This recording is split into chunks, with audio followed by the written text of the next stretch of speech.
Hey, how you guys doing today? This is Derek Clark with Body Sites.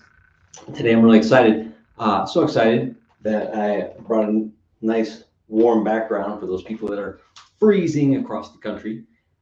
But today we want to talk about, you'll notice that I don't have a table. We want to talk about uh, the lower body. I want to show you some examples of the lower body. This will be very useful for you, especially for those who conduct interviews on a regular basis. And these are hiring interviews, these are law enforcement or employee relations investigations, legal depositions, or negotiations.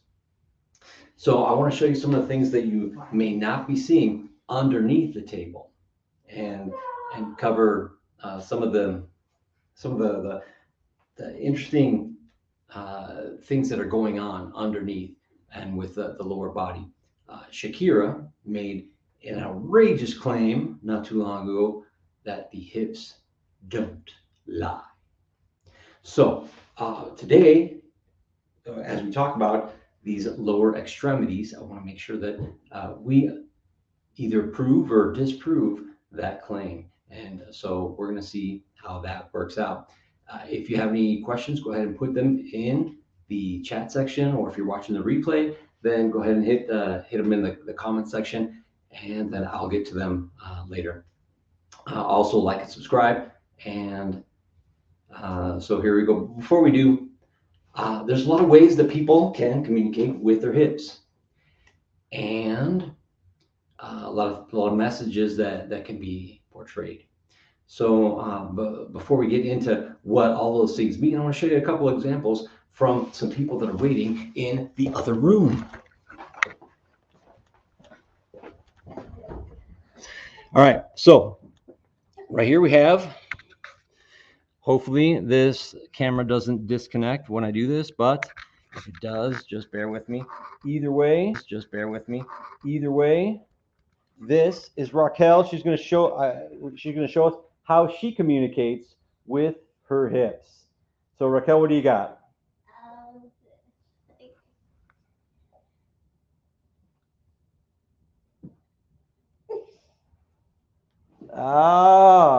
Look at that. Yep.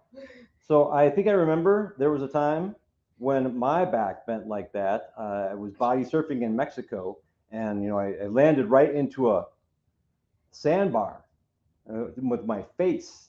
And then of course there was the wave that was pulling in all the way, gathering speed and energy all the way from the Marshall Islands. And as it crashed in behind me, then it sent my feet up over my head, just like yours. But I think it hurt me a little bit more than you. What do you think? Yeah. All right. So that was Raquel. That was how she communicates with her body by she being her Chinese acrobat that you normally pay millions of dollars for when you want to go see them in the arenas. But this is a free show for you today, only on Body Sites. Alex. So I'm wondering if there is any way that you like to communicate with your hips. What do you got? I kick stuff. You kick stuff? Let's see it then. I can also do. Well, don't kick me, but let's see what you got. I can do a jazz play too. All right, we'll see. But you're gonna have to. I know. They can't see you.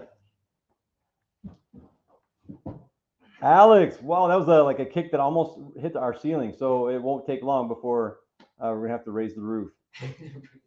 And yeah, Alex is a secondary Taekwondo black belt, and so that you said there was another way too. Oh yeah. It's a little dance move. Little dance move. Let's see how you move them hips. Man, you didn't even break your knee there. That was amazing. Okay, now I have another daughter. She's a little older, Daniela. Daniela, I'm wondering how you communicate with your hips.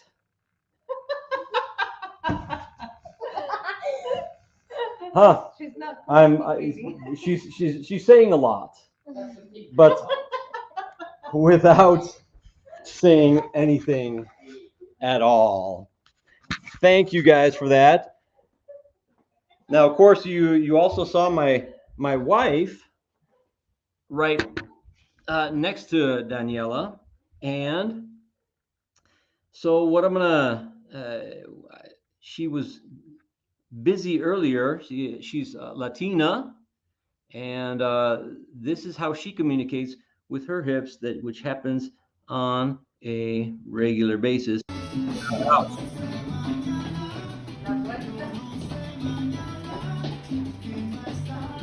It's amazing how much she gets done when this happens all the time. All right. So just a little bit of fun there in the beginning, and hope you guys enjoyed some of the ways that people can communicate with their bodies, with their hips, and all of their lower bodies. Right now, what I want to do is cover. We mentioned before that the theme is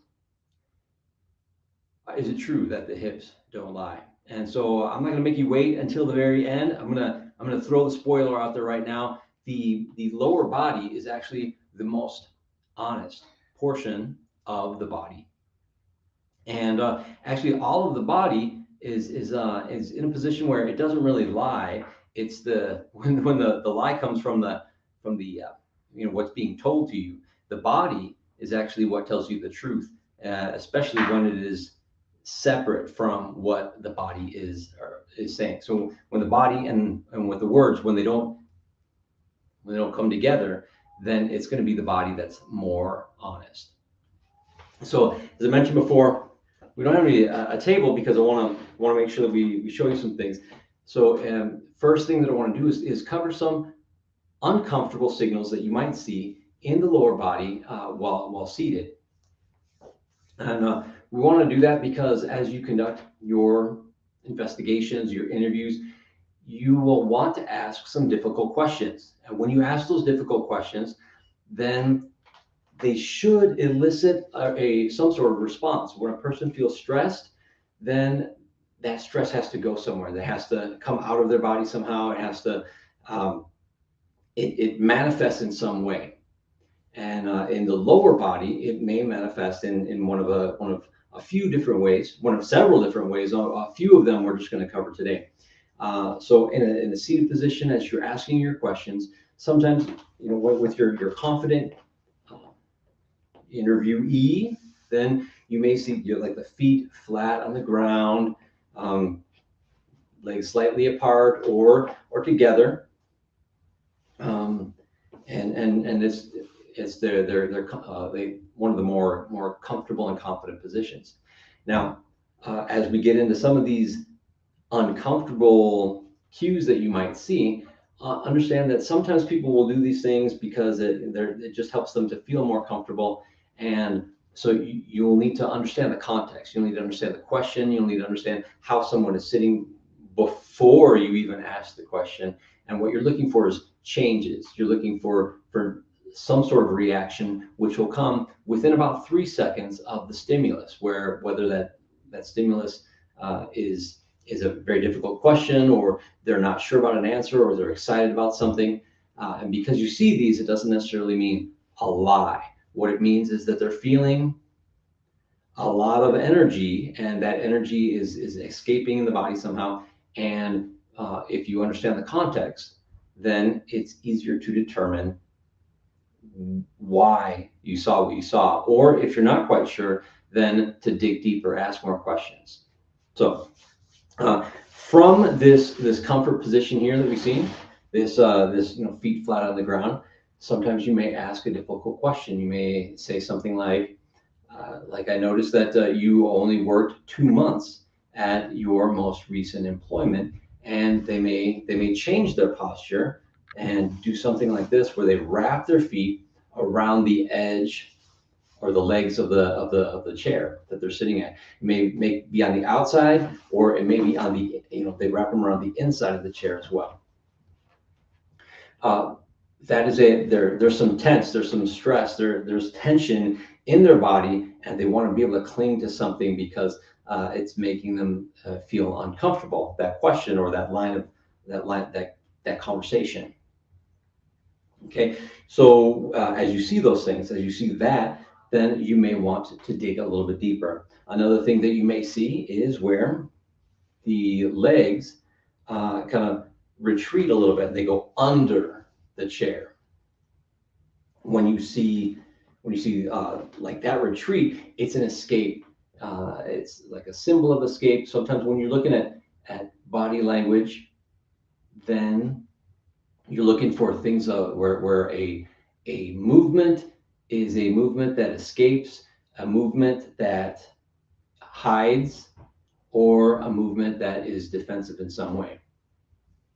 So when those legs come back, they're trying to escape that question, that line of questioning, and they may not want to be there. Another way for us that you may see escape is where the people shift in their seat like this.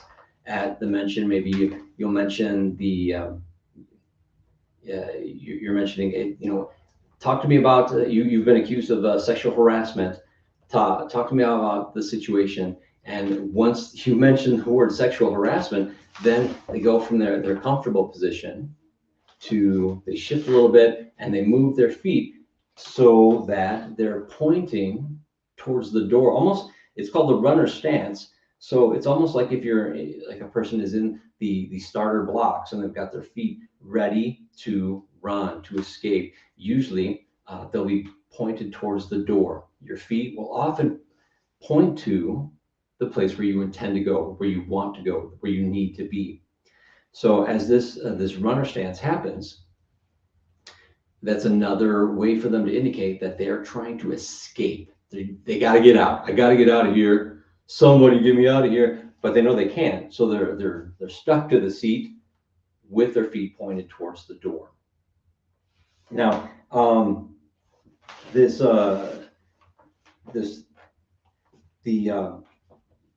that stance, you may not be able to see it.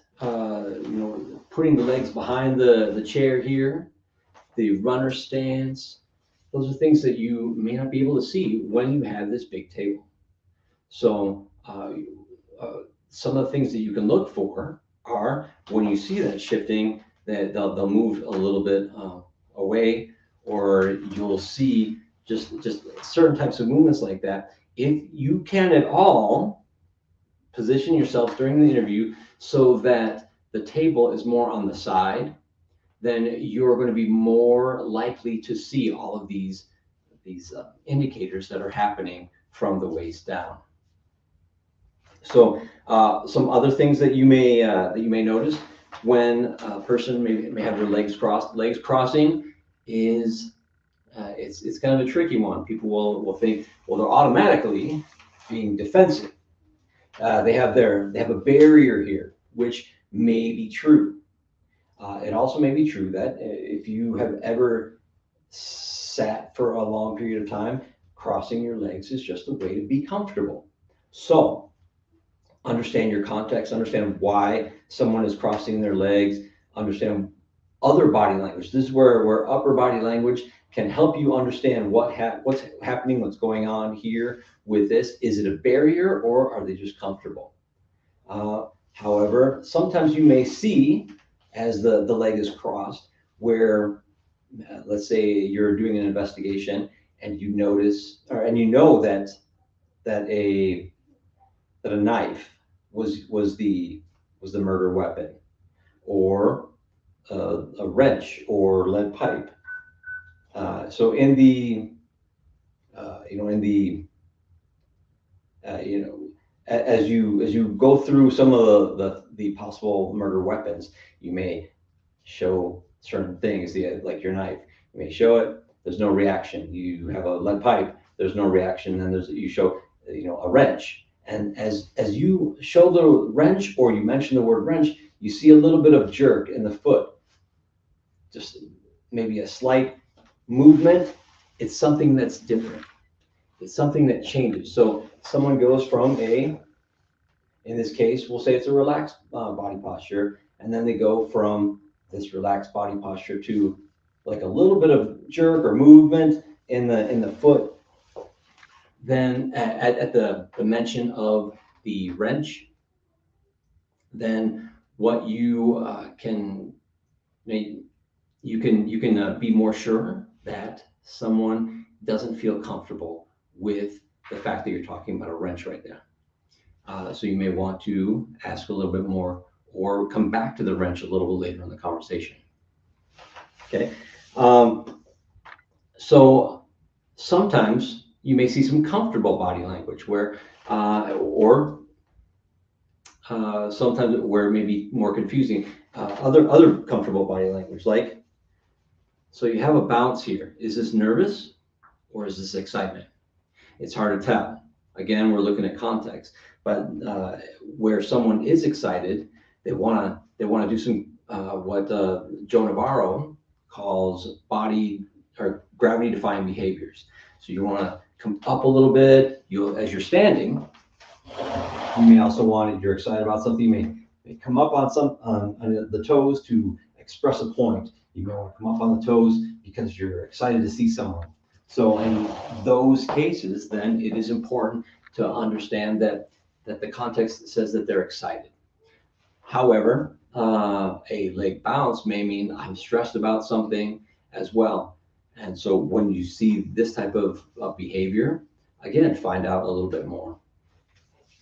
Okay, so we talked a little bit about how the direction that feet will point indicates intention. So it could be towards the door. Sometimes as you're speaking to someone and their torso is towards you, they may have their feet pointed somewhere else. Now, that may mean that your conversation is not going anywhere, or it also means that they're interested, they want to participate, but the one thing that they have to do is go somewhere else. They have an appointment. They don't want to leave, they have to leave, or you're boring them to death and it's just not a good conversation. So if you get in either case, you're keeping them there is lowering your rapport with them because they either feel like they have to stay or you're not letting them go because you just keep talking. Okay, so when you notice the foot position towards someplace else, the door or like another area, don't let it affect your ego. Just give them an out, allow them to leave. Let them know maybe you have to be somewhere else, or find a way to end the conversation quickly or make it more exciting. And but at least find out if there is no place that they have to be. Don't keep them there, out of respect or out of a desire to be polite. Okay, so another thing that you can know for standing, there's a couple of body postures that will show as you stand. When you're doing a networking event, sometimes you'll see a couple people talking, and as they talk, if their hips are kind of like square towards each other, the feet are pointing towards each other directly, you'll probably often see that they're a little bit closer together as well. That means that they're having a very private conversation, and because they're directing this to directly to the person that they're being focused on. Now, if you're in a party or networking event or whatever, and you see two people talking, but both of them are more at a 45-degree angle. They're not really pointing away from each other. They're just at a 45-degree angle to each other. That generally indicates that they are open to other people coming and joining the conversation. So you may feel comfortable at that moment by entering, by joining that conversation, knowing that you are invited. Whereas where they're squared up against each other, then it's a more private conversation, or it could be getting heated. So watch for other body language indicators that might show anger in the face, or some fist making. Now, as far as other stances go, there's some very comfortable positions you'll see often in police, law enforcement, Secret Service, bouncers, anyone in a protective status, even Superman, Wonder Woman, might have their legs apart a little bit more. When you're confident, then you tend to take up more space. And this is a way to take up more space with your legs. Just to have them, it's called legs akimbo, where they're spread out a little bit more and they take up more space to either show confidence or a defensive posture. Again, think about the context and know whether it's something that you can use to approach because they're just a confident person, or that you should stay away because they're in a defensive posture. Look at other body language indicators as well. So that is legs akimbo. Another form of legs apart, but could be a little bit more aggressive, is called blading, where the dominant foot is behind, and usually it's behind because it's more of a boxer stance, and they may be preparing to lunge off of that at you. So if you see blading, where the silhouette of the body is narrowed a little bit, especially if you can't see their hand, can't see the hand back here, it's most likely because there is a fist being made. So be careful when you see blading, because that means that someone is getting more aggressive, more defensive. Now, a minor difference between legs akimbo and blading, but at a very minor variation, is just when someone may disagree with something that you say, and they'll step back just slightly with that dominant leg. It doesn't mean that there's going to be a fight at this juncture, but watch out, watch for just as you say things, as you make certain comments, when that dominant leg comes back, then it's an escape. I want to get away from that thing that we're talking about. I don't feel comfortable with it. So you may either want to alter that conversation, or understand a little bit more why they're not happy, or they disagree. You may even just give them the opportunity to share their thoughts at that moment. Okay. So sum up really quick. That's all we have for today. But to sum up really quick, I just want to remind you that the hips, that the body basically is more honest than the words that are coming out of people's mouths. And the hips, legs, feet, generally the most honest part of the body, because we will often learn to lie with the face or smile when we want people to think that we're happy, or we'll show our hands. Those are things that we are more conscious of. We're often less conscious of trying to fool people with our legs and feet, and therefore we don't think about stopping their true intentions.